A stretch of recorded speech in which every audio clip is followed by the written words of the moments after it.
जय हिंद दोस्तों, आज देखेंगे आवृत्ति बीजी के बारे में। तो आवृत्ति बीजी यानी एंजियोस्पर्म के बारे में हम उसके बारे में इस टॉपिक को डिस्कस करते हैं। तो आवृत्ति बीजी जो आवृत्ति बीजी होती है वो सदैव क्या होता है, आवृत्ति बीजी का कहने का मतलब होता है जो बीज होगा किसी आवृत्त में होगा, यानी किसी के अंदर होगा। तो फल, इसका बीज हमेशा सदैव कहाँ रहता है, फल के अंदर होता है।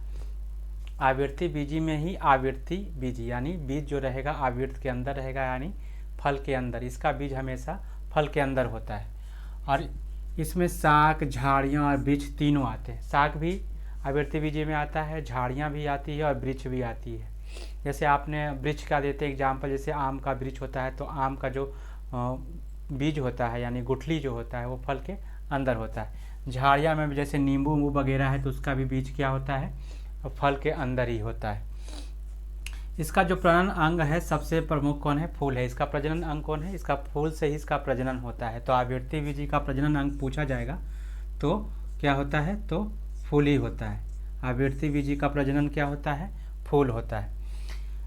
ये स्पेरोफाइटा परजीवी, सहजीवी, कीटभक्षी और स्वपोषी के रूप में पाए जाते हैं। तो ये स्पायरोफाइटा वो होता है जिसमें क्या होता है, अर्धसूत्री विभाजन होता है, जो आवृत्ति बीजी में भी आता है और अनावृत्ति बीजी में भी आता था। परजीवी जो दूसरे पर जीवित हो, दूसरे पर आश्रित हो, वो परजीवी में आता है। सहजीवी वो हो जो दूसरे पर तो रहे मगर वो अपने आप खुद खाना बनाए, उसके साथ रहे, उसको कोई नुकसान ना करे, उसको सहजीवी बोलते हैं। और कीटभक्षी उसको बोलते हैं। कीटभक्षी में क्या होता है कि क्या करता है, कोई भी पौधा अगर उसको नाइट्रोजन की कमी हो गई है, जो कीटभक्षी पौधे होते हैं वो क्या करते हैं, खाना मांसाहारी होते हुए उसके अंदर जैसे ही कीट चला गया उसके बैग के अंदर, फिर उस बैग को बंद कर देता है। तो ऐसे कीटभक्षी पौधे भी आवृत्ति बीजी में आते हैं। और एक स्वपोषी तो सारे पौधे होते हैं जो स्वपोषी होते हैं। तो आवृत्ति बीजी भी क्या होता है, स्वपोषी होता है। यह जमीन पर उगने वाले पौधे, अधिकांश पौधे जो होते हैं ये जमीन पे ही उगते हैं और कुछ पौधे होते हैं जो जलीय भी होते हैं। तो कुछ पौधे होते हैं जो जलीय होते हैं, अधिकांश पौधे क्या होते हैं जो जमीन पर उगते हैं। और इसमें संवहन तंत्र है जो अति विकसित होता है, पूरी तरह से कंप्लीट विकसित होता है आवृत्ति बीजी में। तो आवृत्ति बीजी में इसमें क्या होता है, संवहन तंत्र पूरी तरह से विकसित होता है। पूरी तरह से विकसित होने का मतलब है कि इसमें जुलेम और फाइलम अच्छे से काम करता है। आवृत्ति बीजी के प्रकार को दो भागों में बांटा गया है। एक होता है एक बीज पत्री वाला, एक होता है दो बीज पत्री वाला।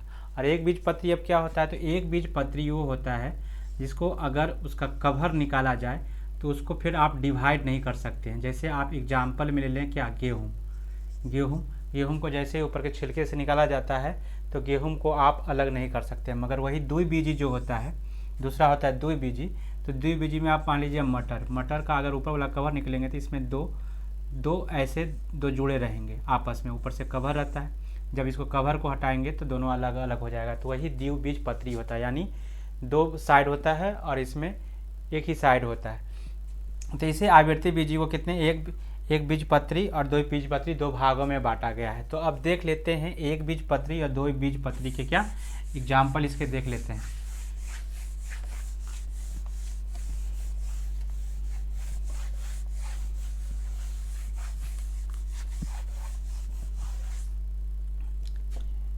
एक बीज पत्री में कौन कौन आ जाएगा, गेहूँ आपको आ जाएगा, गेहूँ आ जाएगा, चावल आ जाएगा, केला आ जाएगा। ये क्या होता है, एक बीज पत्री में होगा। गेहूँ हो गया, चावल हो गया, ये सब एक बीज पत्री में आते हैं।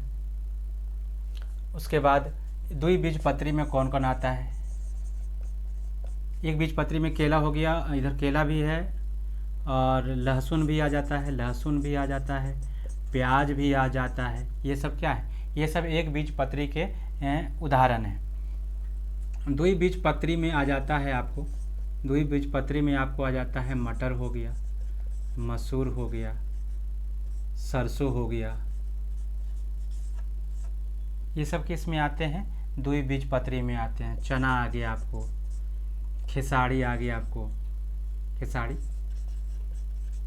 ये सब क्या आ गया, ये सब द्विबीज पत्री में होते हैं। किस में होते हैं, द्विबीज पत्री में होते हैं। आपको क्या क्या हो गया, मटर हो गया, सरसों हो गया, खेसारी हो गया, ये सब क्या हो गया, द्विबीजपत्री में होते हैं। इसमें सरसों आ गया और उसके बाद फूल गोभी भी इसमें आ जाता है, फूल गोभी भी आ जाता है, फूल गोभी भी आ जाता है, कपास भी आ जाता है इसी में, फूल गोभी आ जाता है, कपास आ जाता है, और आपको नींबू भी आ जाएगा इसी में, नींबू, तरबूजा, खरबूजा, ये किस में आएगा, द्विबीजपत्री के उदाहरण है। और एक बीजपत्री में आपको गेहूँ, चावल, केला, लहसुन, प्याज, अगर ज्वार कहेंगे ज्वार भी आ जाता है, बाजरा, ये सब क्या है, एक बीजपत्री में है। गेहूँ, चावल, केला, लहसुन, प्याज, ज्वार, बाजरा एक बीजपत्री में। और द्विबीजपत्री में क्या है, मटर, मसूर, सरसों, चना, खेसारी, फूलगोभी, कपास, नींबू, तरबूजा, खरबूजा, ये सब आदि उदाहरण जो हैं वो किस में आते हैं, द्विबीजपत्री में आते हैं। और इधर वाला पार्ट है जो एक बीजपत्री में आता है।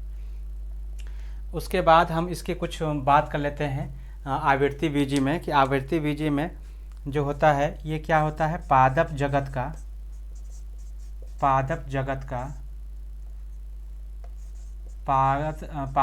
सबसे बड़ा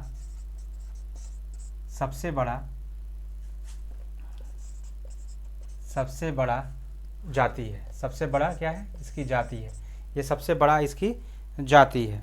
यानी सबसे बड़ा जाति कहने का मतलब यहाँ की जाति या समूह, सबसे बड़ा ये क्या है, आवृत्ति बीजपत्री पादप जगत का सबसे बड़ा क्या है, समूह है। उसके बाद हम देख लेते हैं कि इसमें एक जो लौंग होता है, लौंग होता है, इसमें जो लौंग आता है, लौंग में क्या होता है कि लौंग से क्या होता है कि दांत के दर्द में है, दांत का दर्द होता है, उसे लौंग का यूज किया जाता है। किसका, लौंग के तेल का यूज किया जाता है इसमें, लौंग के तेल का। और लौंग का तेल का, इसका तेल का घटक कौन है, तो यूराल घटक है, जो दांत के दर्द में काफ़ी लाभदायक होता है। तो ये थे आवृत्ति बीजी के बारे में।